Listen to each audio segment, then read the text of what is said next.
नेताओं को बातचीत के लिए बुलाया है। आखिर क्या है इस बातचीत का एजेंडा और क्या कश्मीर में इस तरह की पहल से हालात बदलेंगे, इस पर जम्मू कश्मीर के राज्यपाल से खास बातचीत की हमारे सहयोगी अजय जांडियाल ने। सुनिए। इस वक्त हमारे साथ हैं जम्मू कश्मीर के राज्यपाल सत्यपाल मलिक साहब, जिन्होंने हुर्रियत कॉन्फ्रेंस को कोई भी समस्या अगर आती है तो उनका स्वागत किया है, उनसे बातचीत करने के लिए। इसके मायने क्या है वो उन्हीं से जानने की कोशिश करते हैं। सर, आपका जो बयान एक आया है जिसमें कहा गया है कि हुर्रियत वाले आ जाएं बातचीत करने के लिए, तो कई सारी इसकी जो है वो कहीं ना कहीं इसका अलग से मतलब निकाला जा रहा है। क्या मायने हैं उसके और किस तरह से आपने कहा? सिंपल बात है, इसके कोई पॉलिटिकल इम्प्लीकेशन नहीं है और उनको कोई पॉलिटिकल बातचीत के लिए नहीं कहा गया। सिर्फ इतना कहा गया है कि हुर्रियत के लोग मुझको पराया ना समझें। बहुत बार वो लोग कहते हैं कि यहां जाति हो रही है, वहां जाति हो रही है। मैंने सिर्फ इतना कहा है कि अगर आपकी जानकारी में कोई जाति आती है तो वो आप मुझे बताएं।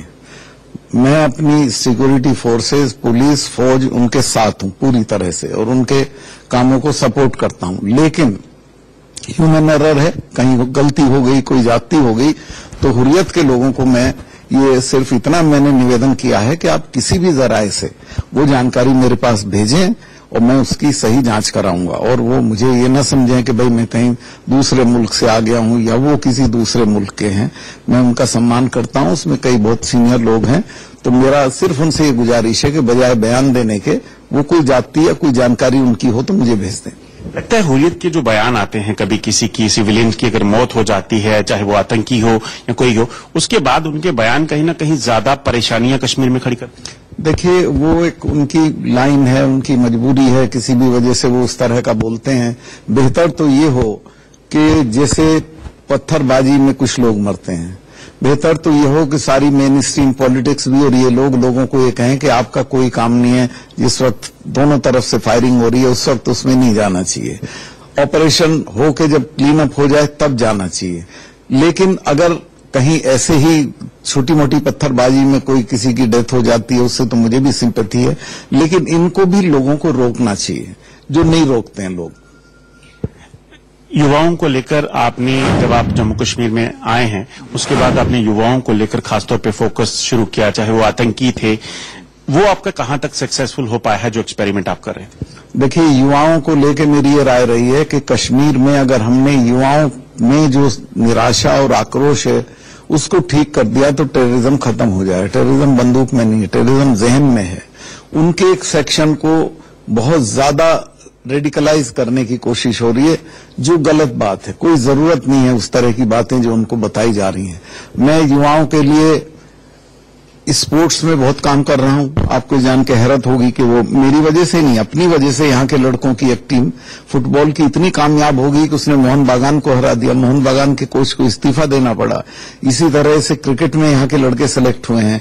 मैं दोनों स्टेडियम तैयार करा रहा हूं, वहां भी और जम्मू में भी इंटरनेशनल। और अगर वो आईपीएल वालों ने सिलेक्ट कर लिए तो मैं मैच कराऊंगा। इसके अलावा अभी आप समझिए बहुत जल्दी साउथ कश्मीर में रेडियो एफएम शुरू होगा। हर गांव में हमने कहा है कि जमीन आइडेंटिफाई करके बच्चों को खेलने के लिए दे दिया जाए। 9 ऑडिटोरियम प्राइम मिनिस्टर का जो पैकेज था उससे बन के तैयार होने वाले हैं। तो मैं खेल, मनोरंजन और सारी चीज जो बच्चों को नहीं हासिल है वो देने के। श्रीनगर में एक 10 साल से किसी ने सिनेमा नहीं देखा है, वहां एक पीवीआर बन रहा है, शुरू होने वाला है। तो मेरा ये कहना है कि कश्मीर के बच्चे पूरी दुनिया में अपना नाम करें, अपनी स्टेट को बढ़ाएं, काम करें। उसके लिए जो मेरे से हो सकता है मैं करने को तैयार हूं। रहा जो लोग इसमें चले गए हैं टेररिज्म, उनके प्रति भी हमारा ये एटीट्यूड है कि हम उनको मारना नहीं चाहते हैं, क्योंकि मारने से कभी भी इंसर्जेंसी या टेररिज्म खत्म नहीं होता है। हम चाहते हैं कि वो वापस लौट आए, और अगर वो गन छोड़ के वापस लौटते हैं तो जैसा आर्मी चीफ ने कहा है हम उनकी मदद करेंगे, but not the Pakistani one. जो हमारे बच्चे हैं उनकी हम मदद करेंगे, रिहेबिलिटेशन करेंगे, और उसके लिए हम कुछ सोच रहे हैं कि क्या पैकेज हो। तो मैं उनसे फिर अपील करता हूं कि ये रास्ता कहीं नहीं ले जाएगा, इसमें कोई कामयाबी नहीं मिलेगी आपको।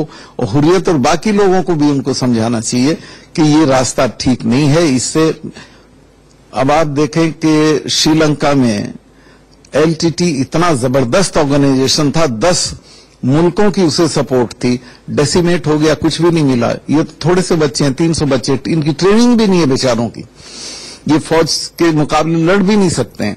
तो मैं तो ये कहूंगा कि छोड़ें इसको, आए और देश इसमें अपनी स्टेट के इसको बिल्डअप करने में हिस्सेदारी करें। जो आतंकी जो आपने कहा कि आप उनको मेन स्ट्रीम में लाने की कोशिश कर रहे हैं, कितने हद तक आपको ऐसे लोग संपर्क में आ रहे हैं, कुछ आतंकी जिन्होंने ज्वाइन कर लिया था या जो पत्थरबाज थे, वो कहीं ना कहीं उनको रियलाइज हो रहा है कि अगर वो अच्छे रास्ते पे। अभी मेरा तो किसी से कोई संपर्क नहीं है, लेकिन इतना फर्क हुआ है कि पिछले 4 महीने में कोई नई भर्ती नहीं हुई है, कोई बच्चा नहीं गया है। पिछले 4-6 महीने में जो पत्थरबाजी थी उसकी घटनाओं में बहुत कमी आई है। जहां कहीं एनकाउंटर होता है थोड़ी बहुत हो जाती है, वरना जुमे की नमाज के बाद जिस तरह की प्रोफेशनल पत्थरबाजी होती थी वो कम हुई है। टेम्परामेंट में लोगों के फर्क आया है, लोग उस तरह से फ्रस्ट्रेटेड और गुस्से में नहीं है। आम जनता में भी आप घूम के देखिएगा तो मैंने गवर्नर हाउस को सबके लिए खोल दिया है। कोई भी आता है बात करता हूं, फोन करता है, फोन पे भी कोई कंप्लेंट देता है उसको रिलीफ देता हूं, व्हाट्सएप किसी का आ जाता है वो भी करता हूं। तो मैं ये कोशिश कर रहा हूं कि हम एक नॉर्मल सी की तरफ वापस आएं। सर एक चीज, आपका बड़ा पुराना राजनीतिक एक्सपीरियंस है, एडमिनिस्ट्रेशन आपने देखी है, और आप आजकल सबसे ज्यादा जो जानना चाहते हो इस चीज के लिए कि आप बड़े एक्सेसिबल हैं, चाहे वो कश्मीर में है, यहाँ पे हैं। आपको क्या लगता है कश्मीर में जो मुख्य वजह है, जो बवाल चलता है, जो कोई बंदूक उठाता है, जो पत्थरबाजी करता है, उसके पीछे कौन लोग हैं और वजह क्या है? देखिए, ये बहुत आसान सवाल नहीं है। कश्मीर एक दिन में खराब नहीं हुआ है, कश्मीर को खराब होने में बरसों लगे हैं। इसमें उस वक्त की दिल्ली की सरकारों का भी जिम्मेवारी थी और सबसे ज्यादा जिम्मेवारी कश्मीर के पॉलिटिकल लीडर्स की थी। इन्होंने यहाँ के लोगों को ऐसे सपने बेचे जो पूरे होने वाले नहीं थे। कभी ये कहते थे कि पाकिस्तान हमको अलग कर देगा, कभी आजादी की बात करते थे, कभी ऑटोनॉमी की बात करते थे। पाकिस्तान के तो प्रेसिडेंट ने, मुशर्रफ ने खुद कह दिया, हुर्रियत को भी और नेताओं को भी, कि इंडिया सुपर पावर है, उसको मैं नहीं तोड़ सकता हूं। इसी में जो बातचीत करके निकल सकता है वो ले लो। और मैं फिर कहता हूं कि आज भी नरेंद्र मोदी एक ऐसे प्राइम मिनिस्टर हैं जो कश्मीर के लिए उनको स्पेशल अफेक्शन है। बातचीत से बहुत दूर तक इंडियन कॉन्स्टिट्यूशन के तहत जितना इनको मिल सकता है, तुम्हारा तो अपना कॉन्स्टिट्यूशन भी है, तुम्हारा अपना झंडा भी है जो मैं भी लगा के चलता हूं, तो तुम नरेंद्र मोदी जी से बात करके जितना लेना चाहते हो मिल सके ले लो, बाकी और कोई रास्ता नहीं है। सर एक आखिरी सवाल आपसे पूछना चाहूंगा, क्या लगता है जिस तरह से आप काम कर रहे हैं, जिस तरह से आपकी बातचीत हो रही है, अगर राजनीतिक लोग कश्मीर को सुधारना चाहे वो सुधार सकते हैं, और कितना समय लगेगा और वापस कश्मीर जन्नत बन जाएगा? देखिए, इसका तो जवाब मेरे पास नहीं है। मैं कश्मीर में डेवलपमेंट के काम बड़े पैमाने पे करा रहा हूं। पंचायत का चुनाव हो चुका है, पंचायत के फंड्स आ रहे हैं, वो लोग करेंगे। जितने प्रोजेक्ट्स रुके हुए थे, जिनको लैंग्वेजिंग प्रोजेक्ट बोलते हैं, उनके लिए 8,000 करोड़ रुपया हमने उठाया बैंकों से। सब पे काम, अभी थोड़ा वेदर की दिक्कत है, सब पे काम चालू होकर 6 महीने में खत्म हो जाएगा। पीएम अभी आ रहे हैं, 30,000 करोड़ के काम तो यहां उद्घाटन करेंगे, जम्मू में, श्रीनगर में करेंगे, लेह में करेंगे। अभी हमने वहां यूनिवर्सिटी दी है, लद्दाख में, सब जगह 40 हमने कॉलेजेस दिए हैं जम्मू कश्मीर को अभी, और वो फेजेज में बनेंगे, 20 और देने हैं, वो भी देंगे। तो हम अपनी तरफ से जो हमको मैंडेट जो है वो मसला हल करने का नहीं है, हमको मैंडेट है कि हम डेवलपमेंट करें और लोगों को आउटरीच करें, उनके लिए अवेलेबल हों, उनसे मिलें, उनकी गलतफहमियां दूर करें। वो काम हम सक्सेसफुली कर रहे हैं और मैं बिल्कुल खुश हूं लोगों के एटीट्यूड से। बिना लोग नहीं साथ होते तो चुनाव थोड़े होता। कश्मीर के राजनीतिक लोगों की भी थोड़ी सिस्टम जो है ठीक, मैं उनके बारे में नहीं बोलना चाहता, चूंकि चुनाव का वक्त है, उन्हें बहुत तरह की बातें बोलना पड़ेंगी, तो मैं उनसे बहस में पड़ूंगा तो वो ठीक नहीं रहेगा। उसमें बेटर हो राजनीतिक दल आपस में ही बोलें। सर एक चीज पूछना चाहूंगा, पाकिस्तान की तरफ से फायरिंग में हमारे जवान 2 शहीद हुए, एक मेजर, एक कल बीएसएफ के अफसर भी।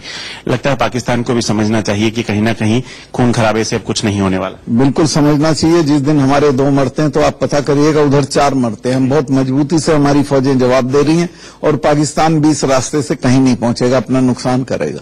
Thank you. ये थे राज्यपाल सत्यपाल मलिक जी, जिन्होंने स्पष्ट तौर पर कहा है कि उनका मकसद जम्मू कश्मीर में तरक्की के नए आयाम जो है वो कायम करना है, और इसी से कहीं ना कहीं जम्मू कश्मीर का मुस्तकबिल जो है वो बेहतर होगा। अनुज कुमार के साथ अजय जंडियाल, इंडिया न्यूज, जम्मू।